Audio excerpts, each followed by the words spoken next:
Para conversar conosco, convidamos o professor doutor Alain Daniel Freire de Lacerda, que é professor de Políticas Públicas aqui na Universidade Federal do Rio Grande do Norte. Professor Alain, muito obrigado por estar conosco. Tudo bem com o senhor? Obrigado pelo convite. Um prazer recebê-lo.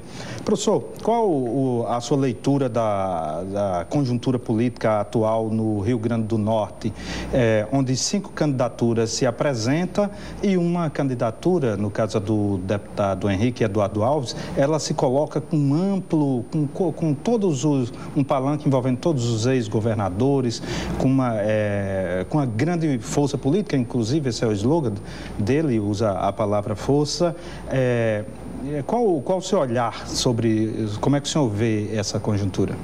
Eu acho que, de fato, o candidato do PMDB é favorito, essa é a minha primeira impressão. A gente tem que aguardar o início do horário eleitoral para ver como é que o eleitor vai reagir. O próprio candidato, acho que o candidato, o que vai se tornar também mais competitivo contra o Henrique, o vice-governador Robson Faria, também vai procurar reagir a essa liderança de Henrique Alves, né? Vai procurar tentar minar isso via horário eleitoral, né? Mas, em princípio, ele é o favorito. Eu também acho que, assim, está vendo nessa campanha o seguinte: os 2 principais candidatos, a imagem deles já é de políticos com uma certa estrada, né? O que a gente às vezes chama de políticos tradicionais.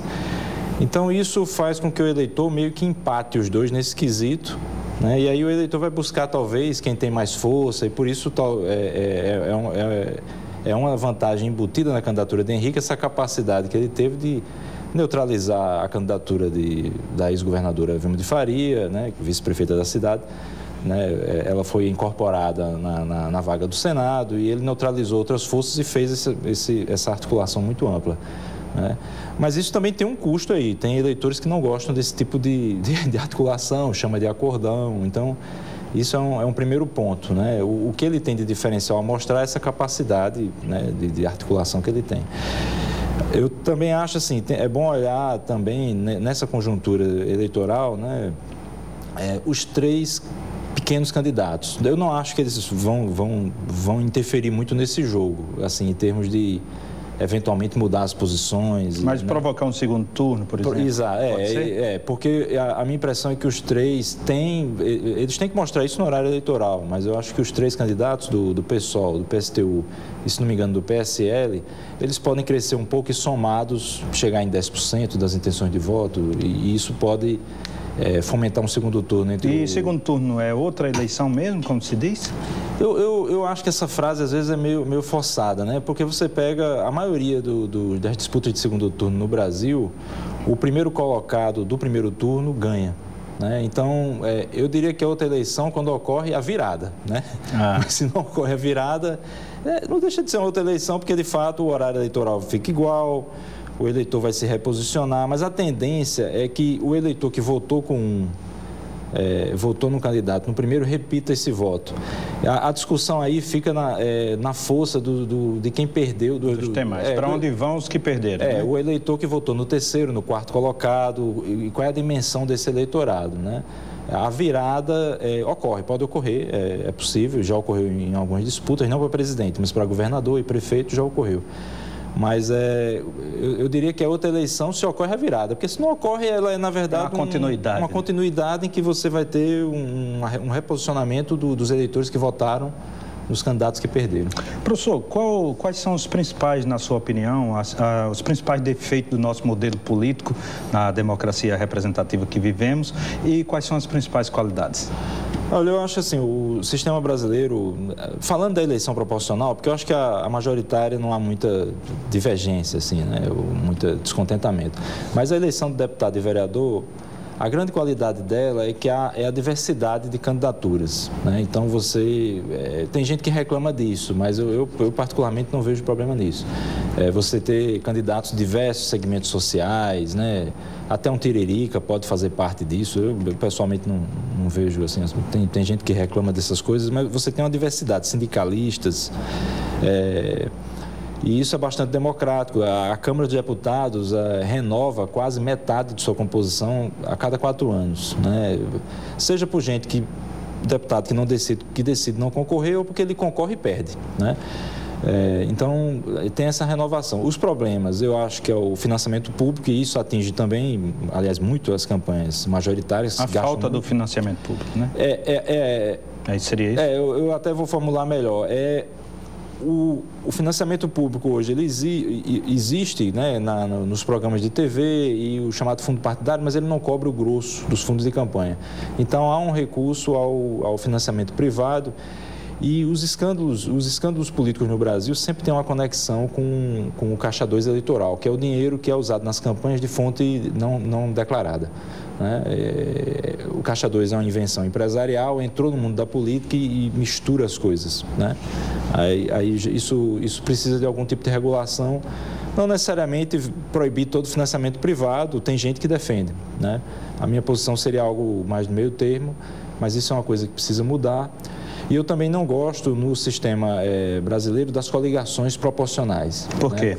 Porque no Brasil o partido, você pode votar, por exemplo, em candidatos de um partido ou na legenda daquele partido e favorecer outros. Por quê? A coligação, para efeito de distribuição das cadeiras em disputa, ela funciona como se fosse um partido só.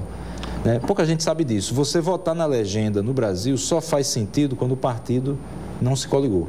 Ou quando ele tem uma candidatura majoritária, né? Nem isso. Nem assim? Porque se ele fizer coligação na proporcional, vamos supor, o partido se coliga, vamos supor que é uma coligação entre PMDB e PSDB. Só que você gosta só do PSDB. Aí você vota lá no 45. Dependendo da votação dos candidatos do PMDB, eles podem ficar no topo em termos de votação nominal e aí esses votos de legenda favorecem o candidato. É a chamada sobra, né? A chamada sobra. É um grande piscinão de votos. Você vai somar tudo, o tanto de vezes que isso atingiu o quociente, vai dar a quantidade de candidatos daquela coligação. Perfeito. O problema é que o critério é a votação nominal. Aí, o cara mais votado pode ser de outro partido. Vamos fazer um rápido intervalo comercial e ainda continuar no próximo bloco falando sobre eleições, normas, regras. O intervalo é pequeno, a gente já volta.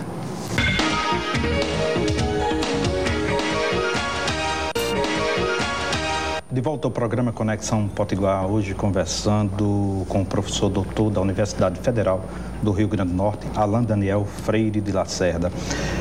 Professor Alain, nós conversávamos no bloco anterior sobre como se organiza, como se faz a coligação. Você vota num candidato e muitas vezes está votando na coligação de vários partidos, você gostando só de um. Nós tivemos vários exemplos aqui, inclusive o candidato do PSDB, Rogério Marinho, ficou de fora na última eleição.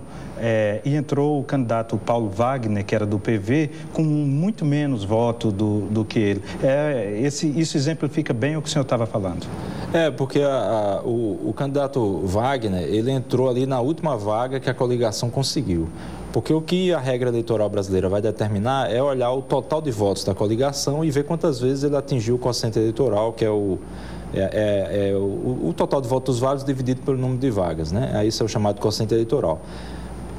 Cada vez que a coligação atinge, elege uma pessoa. E o critério, e não há um critério partidário aí não, a pessoa, você vai indo pela ordem de votação da pessoa. Aí pode ser de um partido, de outro. Só que o total entra o voto legenda, entra os pequenos candidatos, todos os partidos. Né? Porque, na verdade, a coligação vira um partido, como o senhor bem disse. Para distribuir as cadeiras que estão em disputa, os mandatos, ela é um partidão. Simplifica a contabilidade, mas torna o resultado injusto do ponto de vista quantitativo para cada candidato. E tem outro problema, que é o horário eleitoral. Por exemplo, o horário eleitoral das candidaturas majoritárias é bastante claro. Assim, você percebe bem, o presidente aqui termina, o governador vai ter esse ano também, senador, tem uma certa lógica. O horário proporcional, pode perceber que ele é um tanto quanto confuso, porque, por exemplo, um candidato majoritário pode ter várias coligações apoiando sua postulação, né? Aí você às vezes vê coligação Mudança do Povo 1, a coligação Mudança do Povo 2, aí quando você vê, todos estão apoiando eventualmente Henrique, né? Por exemplo, a candidatura de Robson, se eu não me engano, tem duas coligações. Tem duas na proporcional, para deputado estadual. Um partido isolado, que é o PT, no caso não é coligação, mas o outro é uma coligação. E para federal parece que sim, aí foi só uma coligação. Então, eu acho que isso também confunde o eleitor. Eu vedaria as coligações proporcionais, mantendo só a coligação de partidos para a eleição majoritária. Era o que eu faria em termos de reforma eleitoral. E em relação à questão do suplente, senador sem voto? Esse é um ponto que também me incomoda, é verdade, e até porque são 2 suplentes, né?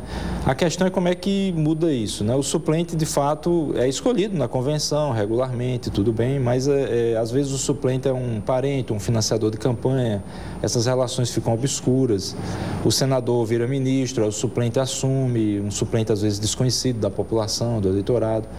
Uma solução que pode ter divergências é você simplesmente, havendo a vaga, você chamar o seguinte na ordem de votação. Eu sempre achei isso uma melhor solução. E eu via que, por exemplo, Antônio Carlos Magalhães, na Bahia, ele colocava o filho, né? E se elegia governador, o filho ficava com a vaga de senador. O filho mais velho, exato. O filho mais velho, né? Isso acontecia, mas não é só lá na Bahia, aconteceu outros exemplos. Uma medida intermediária é talvez vedar isso, a parentes. Eu acho que isso está em discussão no Senado. Já passou, está em tramitação. Não sei se já foi batido o martelo. Mas... Esse foi um dos debates colocado em pauta no Congresso Nacional em junho, nas manifestações de junho. E é sobre isso que eu queria lhe perguntar. Vendo aqueles cartazes todos, até que ponto aqueles cartazes todos vão se manifestar nas eleições de 5 de outubro? Não, eu acho que já está se manifestando, quer dizer, o eleitor está buscando pelas pesquisas qualitativas, né? E esse é um problema dos 2 candidatos principais aqui a governador. Eles não passam a imagem de renovação. Aí o eleitor fica menos entusiasmado com essa votação, daí porque eu disse no primeiro bloco que eu acho que os 3 candidatinhos, né, sem desrespeito aos 3, os 3 candidatos menores, melhor dizendo, vão crescer um pouquinho, porque o eleitor vai buscar alguma, né, assim, pela rejeição ou pela falta de entusiasmo com os nomes de Robson Faria e Henrique Alves, talvez o eleitor dê uma parcela do eleitorado vai para esses 3. É certo dizer que a candidatura ao Senado, as 2 candidaturas principais de Vilma e Fátima, ela empolga mais do que as candidaturas ao governo? Eu acho que a candidatura de Fátima está mais sintonizada com esse ambiente digamos, do pós-protestos de junho, né? A candidata Vilma já tem uma imagem um tanto quanto desgastada, isso vai ser usado na campanha contra ela, né, em relação aos escândalos que ocorreram no governo dela, né? Isso já está sendo usado, inclusive no submundo das campanhas, né? Ela certamente vai reagir a isso, vai montar uma estratégia para tentar reverter, né? O que eu estou percebendo nas pesquisas é que a diferença entre as 2 candidatas está se reduzindo. Isso deve indicar uma disputa bem apertada. Como é que o senhor vê essa questão das indicações, muitas vezes políticas? Você vê um cara, por exemplo, engenheiro agrônomo, aí ele vai para a pasta de justiça, uma hipótese. Sim. E o inverso acontece também, onde o peso político eleitoral tem mais levado em consideração do que muitas vezes a qualidade técnica ou o preparo técnico. Isso é normal no mundo todo? Como é que o senhor vê isso? A indicação partidária tem em todas as democracias. O desafio é você encaixar essas duas. Encaixar as 2 coisas, né? E eu não nego que muitas indicações, inclusive aqui na máquina estadual e nas nossas burocracias municipais, tem indicações que não preenchem nada disso, né? Então isso é um problema sério. E isso tem a ver também com os protestos de junho, porque o eleitor está cobrando mais qualidade na execução do serviço público. Aí isso... Professor, um dos candidatos, o professor Roberto do PSOL, disse, inclusive está brigando na justiça aí com os institutos de pesquisa, disse que os institutos de pesquisa são viciados, são comprados, coisas assim. Sim. Qual o seu olhar sobre isso? Assim, que tem pesquisas, digamos assim, complicadas, né? Eu não tenho nenhuma dúvida. Mas eu não vejo por que assim, criar, por exemplo, no Brasil, uma regulação que vede pesquisas a tantos dias da eleição, ou que você fazer uma caça às bruxas aí em torno dessa questão.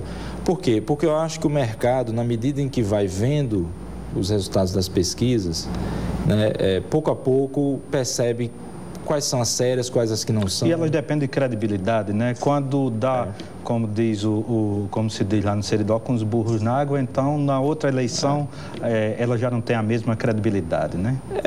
Ou então você tem o seguinte fenômeno, o candidato faz uma pesquisa, vamos supondo que há problemas, eu acho que há, né?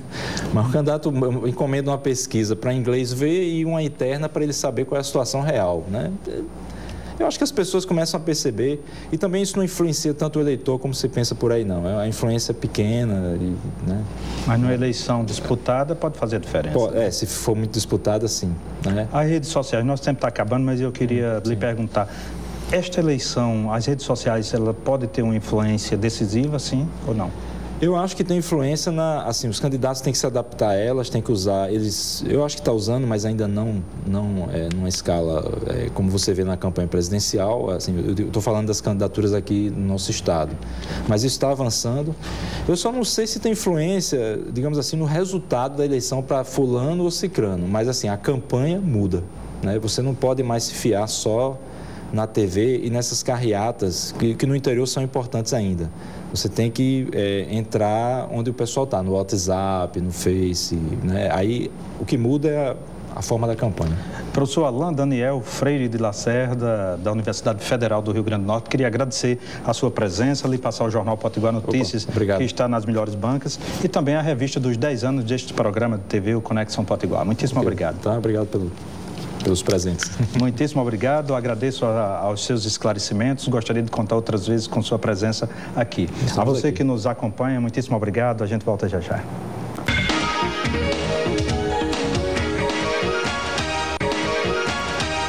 De volta ao programa Conexão Potiguar, agradecendo a você que continua na Band. Muitíssimo obrigado pela sua audiência. Lembre-se que a reprise você pode acompanhar pelo portal de notícias do Rio Grande do Norte, www.potiguarnoticias.com.br. No programa de hoje nós estamos falando sobre política partidária, conversamos no primeiro bloco com o cientista político, o professor Alain, e neste terceiro bloco nós vamos conversar com Daniel Campos, que é publicitário e trabalha com jingle. Daniel, obrigado por estar conosco, tudo bom? Tudo bom, obrigado. Prazer recebê-lo. Me conte como é que se dá o processo de criação de um jingle político. O processo assim, a gente pede o briefing, que é o que o político deseja, né? Os trabalhos que ele já fez, se for um político já de carreira, ou que ele, se é um político novo, o que é que ele pretende em termos de projeto, o número dele, nome dele, slogan dele, né? Tem que ter todos esses detalhes. Isso aí tem que estar na musiquinha, né? Tem que estar, né? Nome e o número, que o número é o que é mais importante na hora de votar. O candidato se transforma num número no dia da eleição. Exatamente. Então, a gente tem que ver... Isso é fundamental, principalmente para a questão do refrão, né? Mas, assim, a gente tem todo aquele trabalho de sentir o que é que o candidato quer com o jingle, qual é o objetivo dele, se é emocionar, se é levar para as ruas, para os carros de som, se ele tem horário na televisão, isso é importante, porque se ele tem horário na televisão, às vezes a gente trabalha até 2 jingles para ele, às vezes um mais animado, um mais emotivo, principalmente para a TV. E, enfim, ver qual é o perfil desse candidato e tentar levar para o jingle, para aquela música, né? Que o jingle nada é do que aquela mensagem musicada. De meio que resumir a história do candidato ali, né? Exatamente. É certo dizer que os candidatos costumam dizer que quando as crianças cantam o jingle é porque pegou, é porque a eleição foi compreendida através do jingle, através da mensagem. Isso é lenda ou... O jingle ele tem que ser chiclete, né, como a gente chama, ele tem que grudar. Agora tem que ter alguns cuidados para que ele não se torne um jingle enfadonho, né? Então, assim, tem candidato que às vezes não é só o compositor do jingle que quer isso, às vezes o candidato insiste que haja muita repetição do nome e do número, às vezes o jingle naquele momento ele gruda, porque não tem como grudar de tanta repetição que tem, mas com pouco tempo, até porque a campanha são alguns meses, né? Então, com pouco tempo, às vezes aquele jingle enjoa, então a gente tem que ter cuidado com isso também. Mas, assim, o objetivo do jingle é que grude mesmo, que você decore pelo menos o número e o nome do candidato naquele momento. Me fala um pouco das suas experiências, para quem você já fez jingle? A gente fez para alguns vereadores, eu não vou citar todos, que você lembra? Para prefeitos do interior, candidatos a deputado. Tem um particular que a gente fez que foi numa campanha para prefeito de Miguel Mossoró. Então, assim, ele até serve como um exemplo curioso de como a gente desenvolve esse processo, né? Vamos lá. Eu lembro, a gente tinha o número dele, era 36, se eu não me engano, e as cores do partido, amarelo. Então, a gente vai recolhendo tudo aquilo. Os projetos que ele tinha, era na época que se falava muito do acordão, né? Tinha os políticos concorrentes faziam um acordão, tinha candidata do outro partido vermelho, assim, para não citar todos os nomes, mas... E acordar o pessoal para aquele acordão. A gente tinha um mote assim, o slogan era Agora Vai.